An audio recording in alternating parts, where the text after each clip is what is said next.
Hello, I'm Chris, and this is another Savage 21. So $157 total shipped to my house. This was a storage locker special. So of course they're untested. This was missing the cover, fuel tank, air filter.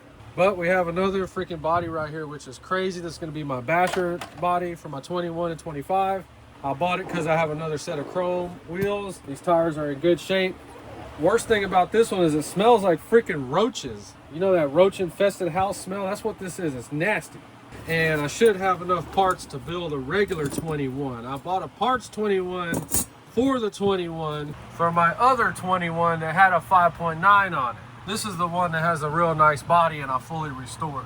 There's the 21 for it right there, ready to go on, but I don't feel like messing with it. So we're gonna check out this one. If this engine's good, then we're gonna restore this one in this video and take all this purple stuff off and I'm gonna sell it. I don't think they ever made a purple one, right? That's all aftermarket stuff. And we got some custom yellow springs. There's something else yellow.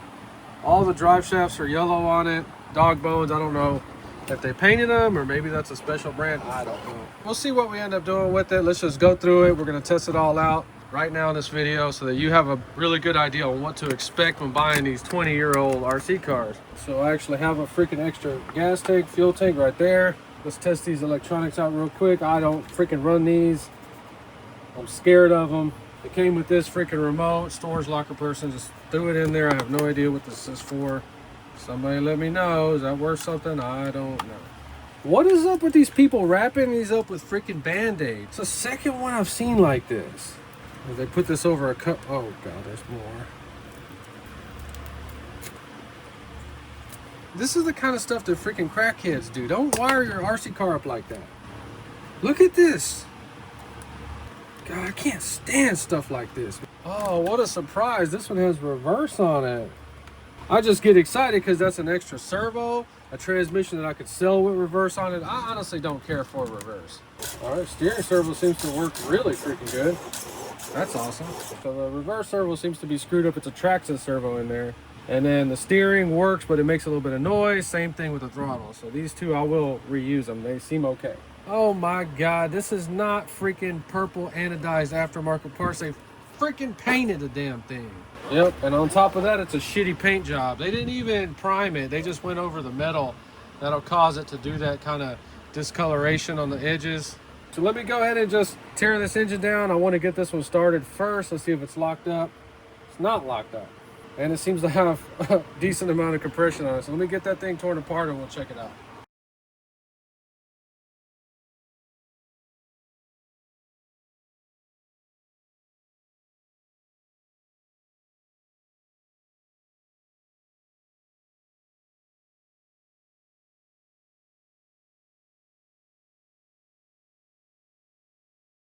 So I got two transmissions. One of them has reverse. We're probably going to use the one without reverse. So if I'm building a nitro that has a big block on it, we're going to be doing wheelies with it. You really do need to go through these transmissions because what will happen, some people will adjust the wrong screw in there and then this will actually be loose in there and can screw things up real bad. Another thing is the output shaft. You want to wiggle the bearings on it. This one's tight. I had one that was loose right here a little bit. For example, if this was falling out and it just started doing it, you can put some silicone in there or super glue or whatever the hell you want just to hold it in there a little bit longer, because once it gets so bad, you're going to be replacing that case.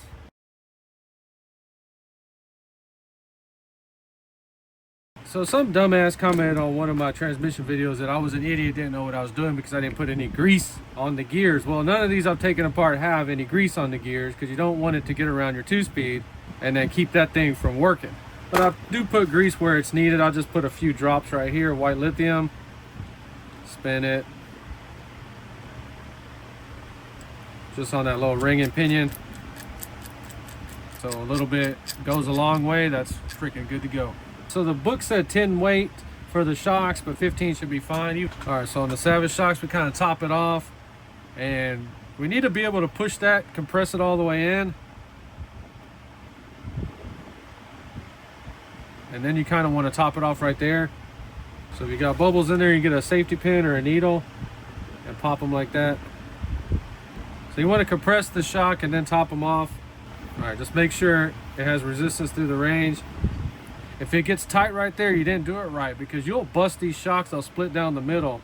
So just make sure you can go the full range with resistance. Okay, so we're trying to see if we can paint these things where they look like metal stuff, but they're really not. Same thing with this piece. I have metal arms for this thing, but I'm gonna sell them on eBay. So the last video I made was talking about Plasti Dip. I just wanted to try and experiment because we got these painted parts and you can see it does peel off. There's a whole bunch of different colors. We painted some pieces with diamond dust. Now I do like diamond dust tester's paint on the axles. It gives it that correct look. But I went back and painted the arms with Tamiya aluminum lacquer paint. And can you tell which ones are metal and which ones are plastic? That was the whole point of that video, was giving you ideas.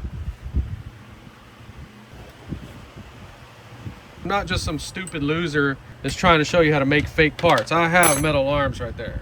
And the cool thing about painting them is because which side is metal and which side are plastic. 6 inches, a foot, 2 feet away. Well, I tricked you because the upper one is metal right there and the lower one is metal right there. That's plastic. That's actually a really cool idea, and I think I am gonna do this one like that. Like, in other words, pull all the arms off and spray them all silver. Now that's the Tamiya aluminum paint, and you see it looks freaking good, but the arms have to be brand new.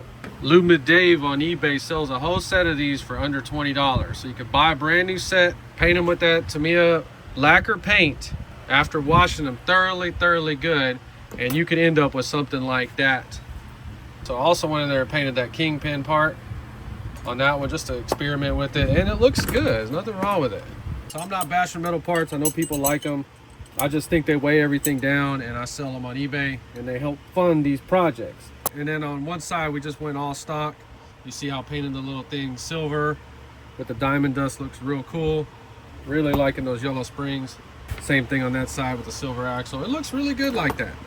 One of these had Plasti Dip. I peeled it all off. I think it was this one. So we're gonna go ahead and build this thing up real fast.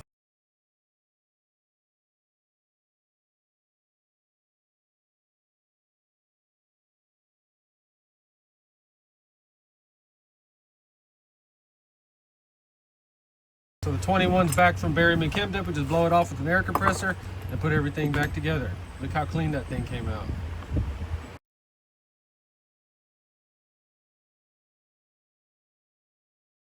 The way that you could imagine that they could focus a good bit of work in order to get this to this particular technique to be.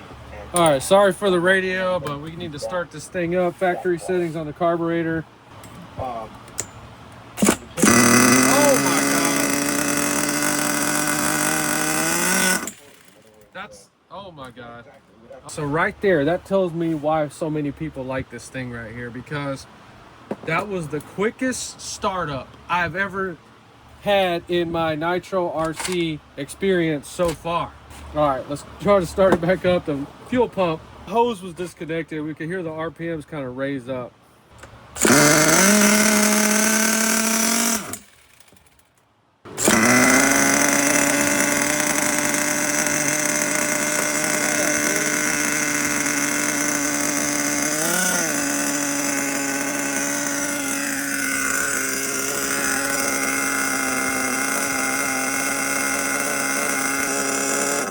Oh my gosh, man, I am very impressed with this freaking thing right here.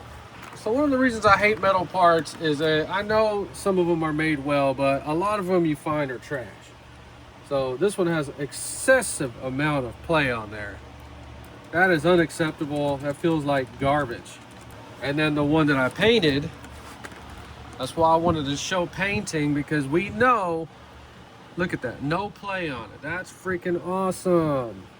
Garbage, man. So these arms are brand new. They never even been run. They were on a Shelf Queen. And I've seen this with AliExpress stuff. They either drill the hole perfect where the pin won't go through it because it's too tight. They get complaints and complaints, so then they just start drilling the damn hole bigger than the pin so that the people can't say it doesn't fit, but then it does this crap right here.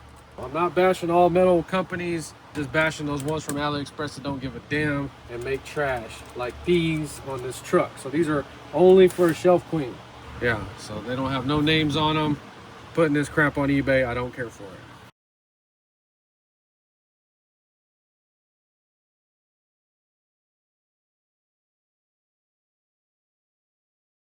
So my Basher Savage 21 is ready to go. We have the original 21 on it. We took them crappy metal arms off, and I left the painted ones on this corner, and the more that I look at them, I think I am going to go ahead and paint all of them. It does give it a different look, and it does not look crappy. So I'm really starting to like these yellow springs a lot. So I have the correct 21 air filter, but I got to find the sponge. Maybe we can cut a Traxxas sponge in half. So I run the stock pipes at first because I'm brand new to this stuff. I have not ran this at all yet, or any HPI Savage in real life yet. So about 88, 89 degrees in Houston, Texas. This thing's been starting up just fine, cold start.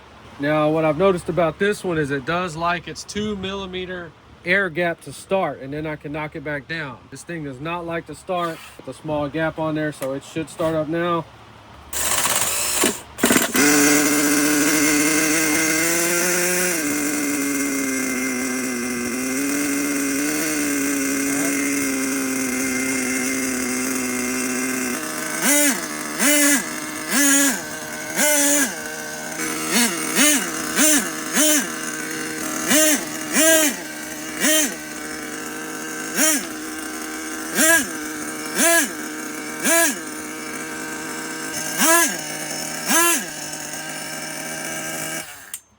Damn, dude, this thing is freaking that's a powerful freaking thing right there. All right, finally got this thing all fixed up and ready to go. We're just going to use that air filter for right now. It's still good. I still need to put those clips on there. That's super freaking hard to do. That's why those radio tray things are always missing. Another complete restoration. This thing is badass. Never getting rid of this thing as long as I'm alive. Remember, this one likes its air to start.